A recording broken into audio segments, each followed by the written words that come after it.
Welcome to Lauren's Crazy Pet Show. You're seeing a photo shoot for some fabulous new fashions for pets and humans. I'm Lauren Collier. We're so excited. This is our very first episode, and every week we're going to bring you the most interesting, unique, unusual, and even heartwarming stories about all animals and the humans who love them. And today, that brings us to the FD Photo Studio in Long Island City, where a photographer is capturing some of the most fantastic creations of our first guest, Anthony Rubio. Anthony, you are such an amazing designer. You've been designing not only for pets, but for humans too. Things have evolved, and I've ended up where it started off with one item, basically a simple garment for a dog. It's become couture. It's become recognizable and collectible. And then, as if that wasn't enough, I've started doing men's ties and accessories. And then to follow that up, women's wear. Amazing, amazing. And what are we watching here? This is for your new book. We are celebrating my 15th year in the business. I can't believe it. 15 years, would you believe that? What we're doing is we're commemorating the 15 years with a book. We're doing a coffee table book. What we wanted to do was get photographers from different parts of the country who had a different eye for what they photograph. And so it just kept getting more and more fun as the concept. You know, most people are like, what are we gonna do? And how this fell into place like you would never believe. A formula that just worked. It was like every photo session was a party. I could write a book about the making of the book. Well, that might be your next one. And on the runway, which we got to go to also, which is huge, you actually showed at New York Fashion Week.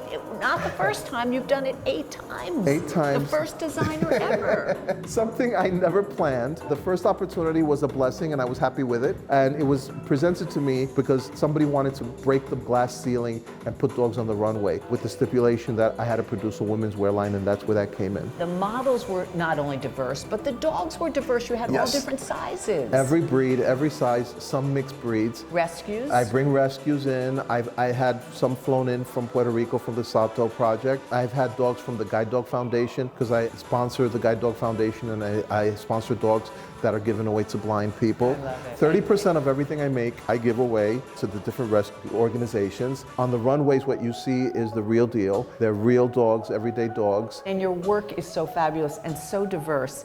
How do you think of these things? And we should remind people that you create these and you make them. Everything is made You don't by have me. a staff. Yes. You do it all. I do myself. I don't know how you do it, but people you do it keep all. telling me to put together an atelier and get a staff together, but you know what? Every piece is done by my hands because it's from my love and my creations and my dreams, and I'm afraid that somebody's not going to interpret my dream the right way. Yeah. So I bring out the best that I can. Sometimes I've started something and then I don't like it, I take it apart and start all over again, because every artist is their own worst critic. My game is always to stay ahead of the crowd and innovate new ideas and translate it from human style to doggy style, and that way we can have matching outfits for the dogs, and you can see he's very comfortable. And they're so beautifully made, and that's another thing, because not everybody's dog probably or cat wants to dress up, but the ones that do, they really love it. And one thing you keep in mind always, which is why I really adore you, is the safety of the animal. It's all about the clothes safety. that you make. It's all about comfort. It's all about breathability. If the dog didn't want to wear it, I always said it from day one, if the dog doesn't want to wear it, you can't force the dog to wear it.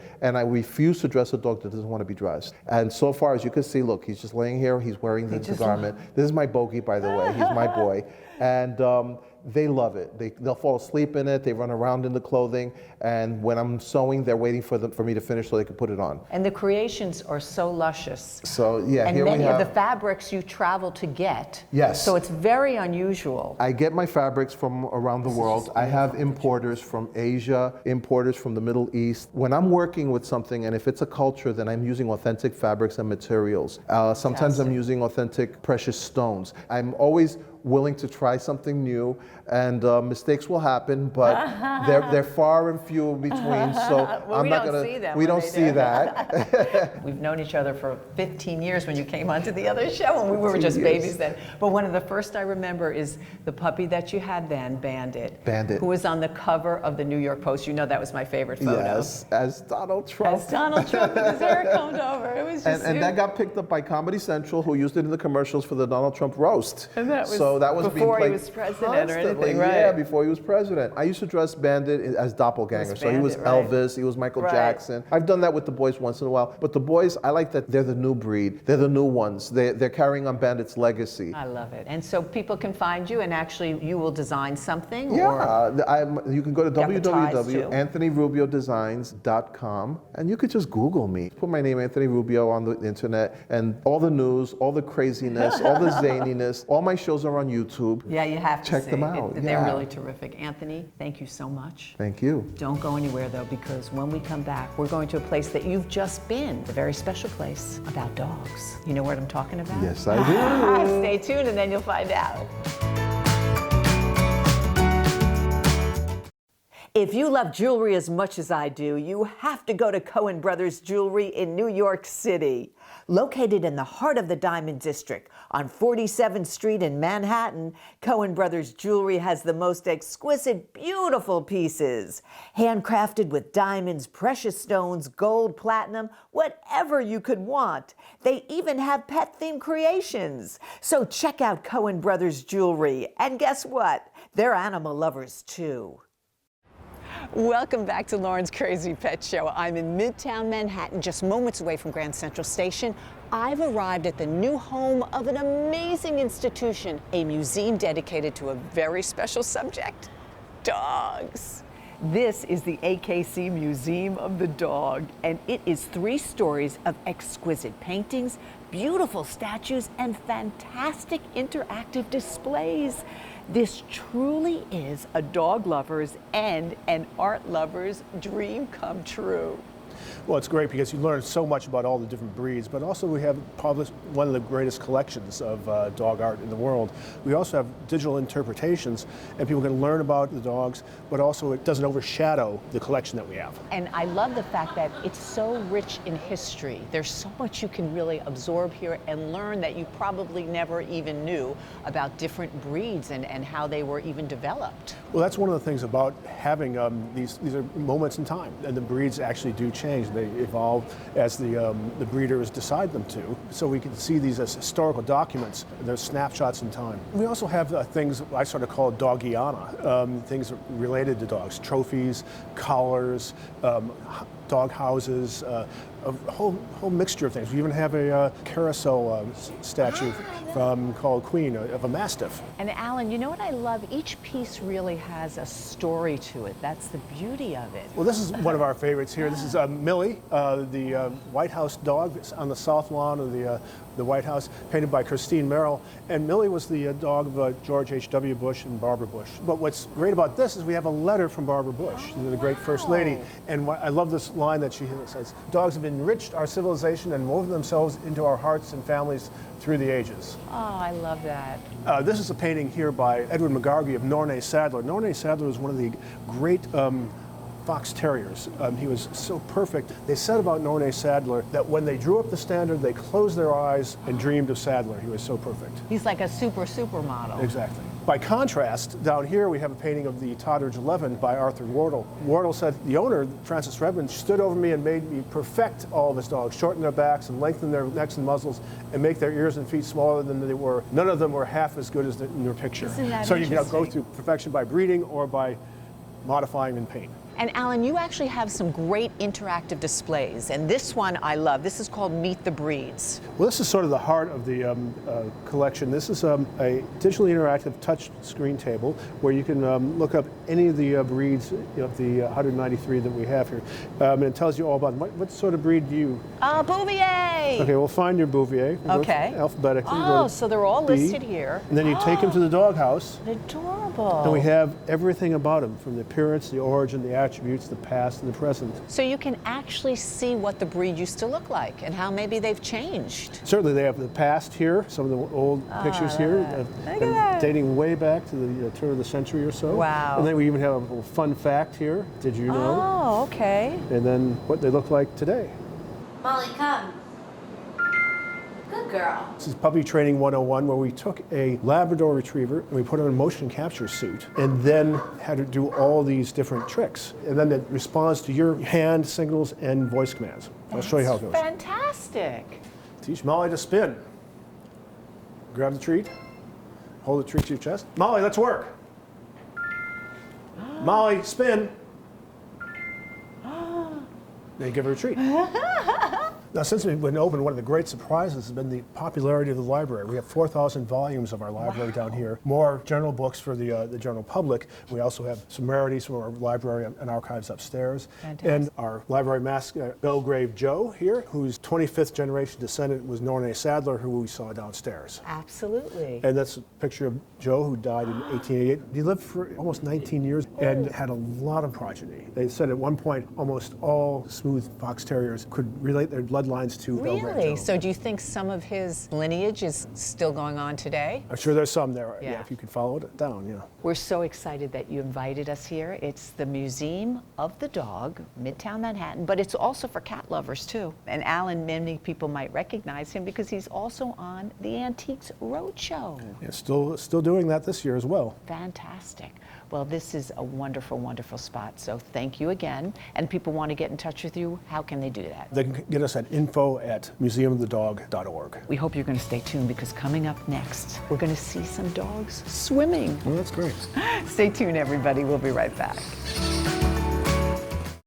Hi, my name is Lori Russo and I'm a dog trainer. I train all types of dogs, big dogs, small dogs, and rescue dogs. It's all reward-based training. It's making your dog happy. It's bonding with your dog, getting your dog to look at you, getting your dog to listen to your signals. If the dog doesn't understand what you're asking, you get frustrated and the dog gets frustrated. If there's a simple command that could say enough, to excessive barking, chewing something they're not supposed to. If they know those commands and you substitute that with a reward or a playtime, that makes everybody happier. The best gift you can give to your dog is to train your dog. Once they know what to do, and if they're willing to put a little, and it's really not that much work, a couple of times a day, and it's fun. When you work with your dog, you should be having fun working with your dog. I love to see the smile on people's faces when their dogs are actually doing what they're supposed to do. Do you want to lose weight or gain muscle? Do you find it hard to get the time to go to the gym? With the Weight Fitness System, you could work out in the comfort of your own home. Simply pull out the aerobic blocks and you instantly turn your unit into a home gym. You could literally perform hundreds of exercises using our product. Whether you're bench pressing, doing a standing leg curl, or even aerobics, you never need a gym membership or a personal trainer again. With our system, you also get complete access to an ebook and video tutorial library that details and explains each and every exercise you could do. We equip you with the knowledge, the resources, and the time to get in the best shape of your life. Work out at home or take your Weight Fitness System to work. Our system is completely portable. The possibilities are endless. Why wait? Work out anywhere, your time.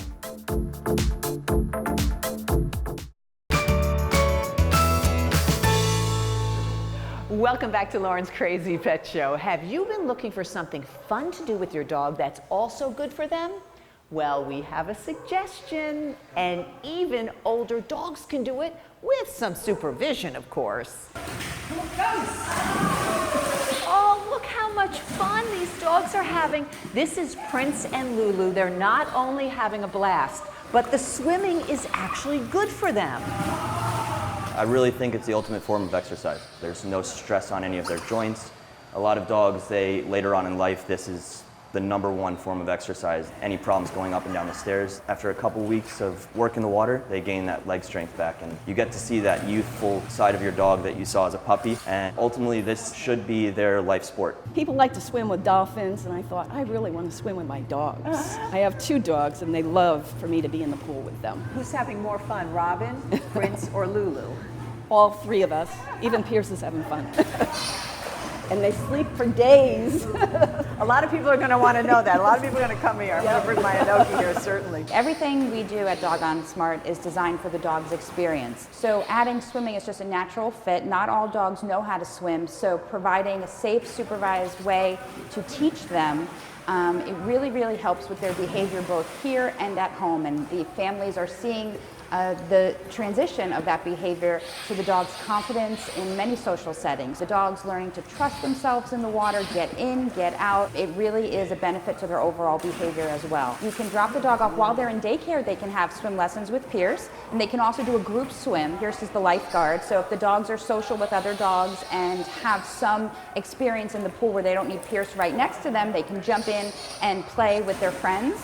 We also do private lessons for dogs who may be dog sensitive and need that individualized experience. They can swim while boarding. They can do private lessons, and we can also come to your house if you have a pool or live on the water and do lessons there as well. They actually lost weight swimming. I wish I could lose it that quickly, but they lost it a couple weeks later, 5 pounds each. Prince and Lulu, they're 10, 11 years old. When you actually factor into how great they look, they didn't swim before coming to me. 15 minutes in the water, depending on the drive of the dog, that's going to equate to easily an hour to hour and a half walk. My dogs are very high driven. They just totally enjoy it, and I love to take pictures of them doing it. That was so much fun, Jamie. They loved it. It's What so a blast. adorable. It is just, we never get tired of the cuteness of seeing the puppies and the dogs swim in the water. It's just a blast. Great activity. If somebody wants to come and swim, maybe even with their dog, I'm going to try that. How can they find you? Absolutely. Our website, dogonsmart.com. You can find information about our swimming, our pool, how to set up a lesson or get more information,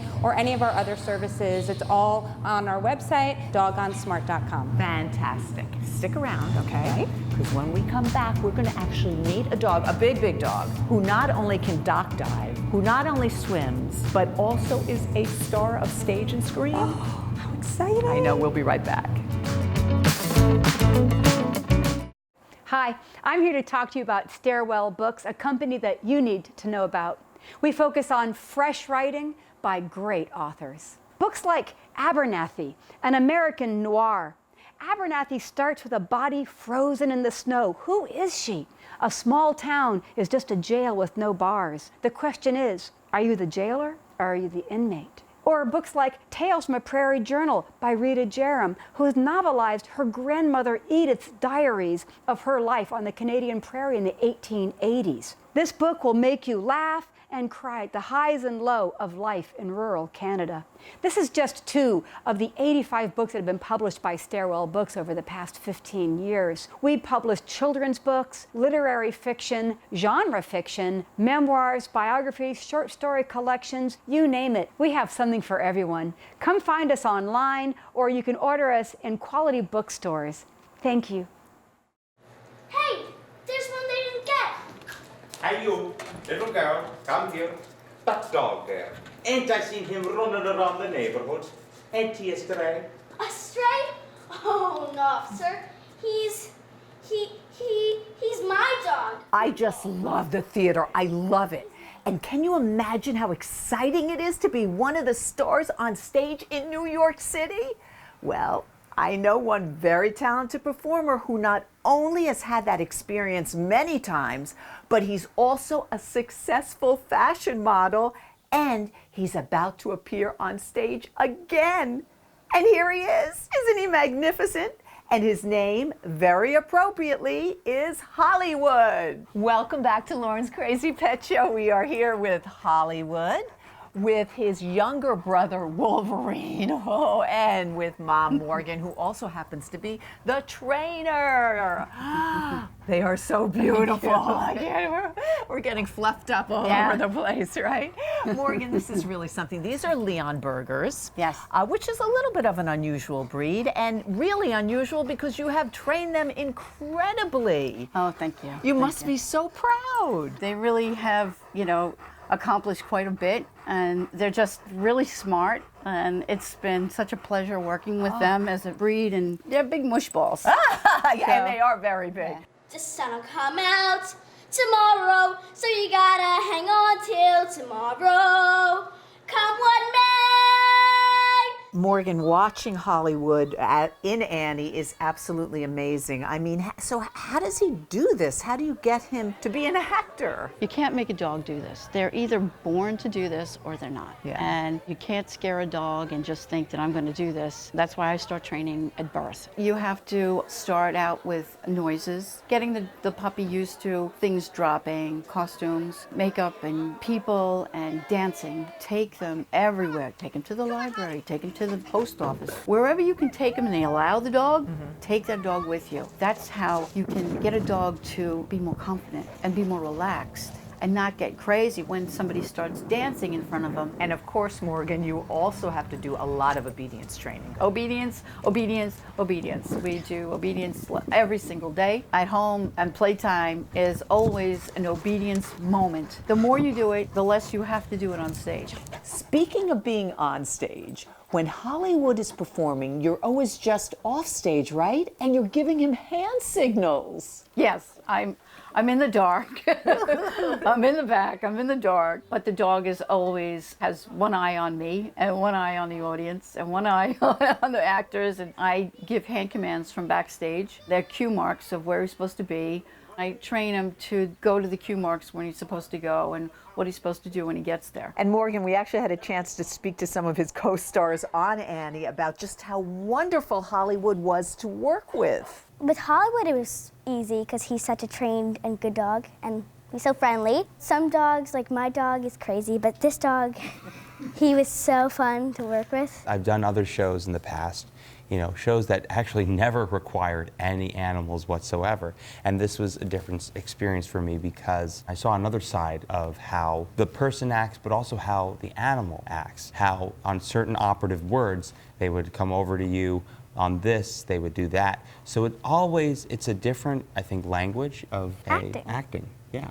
Wow, yeah, Hollywood is certainly a great actor. But that's not all this amazing dog does. He actually has a very full schedule. He does. We do some dock diving, we do dog racing, we do barn hunting, confirmation shows. We do a lot of work. And in today's show, our viewers actually saw Hollywood in our first segment with fashion designer Anthony Rubio. He was one of the gorgeous dog models walking the runway for New York Fashion Week, and he was loving it. Yeah, he loves the attention. He loves dressing up. He loves hats and glasses and socks and all sorts of clothes. And he loves to be at the center of everybody. His resume goes on and on. It's amazing. And you also show him. You have ribbons and trophies all over the house. I do confirmation shows. We've been to Westminster. We did well at Westminster, so I'm happy with that. They're champions, yes. And, grand champions. Grand champions. Not Wolverine, though. He's still my baby. He's still big. My baby Yui. And of course, when we went to the Museum of Dog, who we were profiling, also on this show, what do we see but a picture of you and Hollywood? That was a tremendous honor. Tell us about that. I wasn't expecting it at all. The AKC thought that it would be great to put something up for this Good Canine Citizenship Award. When it came out as far as a new title, and the dog who promoted it was Hollywood, he makes you so proud. He really does. With everything he does, he just makes you so proud. We really thank you so much. Really, I love these dogs. They are so beautiful. Oh my God. And what a movie star. Where can we keep up with your adventures? Well, we're on Instagram and we're on Facebook. Mr. Hollywood, the Leon Burger. Wolverine, the Leon Burger. And we have a website, leonburgersverion.com. Fabulous. Thank you, Morgan. And just a few weeks later, we caught up with Morgan and her two beautiful boys at the 86th Annual Greenwich Kennel Club Dog Show in Norwalk, Connecticut. Wolverine and Hollywood were competing in an exciting sport that's really growing in popularity. It's called Fast Cat. Fast Cat is a 100-yard dash for the dogs, and they get timed. And every mile per hour, they get a point. And it's a lot of fun for dogs. And we enjoy it so much, especially, on a beautiful day. This is something to bring your dogs out and have a good time. It really was so much fun. Both Wolverine and Hollywood had great runs, but Hollywood was definitely faster. Thank you all for joining us. Be sure to follow Lauren's Crazy Pet Show. We're on Facebook, YouTube, Instagram, and every Sunday morning at 11 a.m. Be sure to watch us right here on My TV9 Connecticut.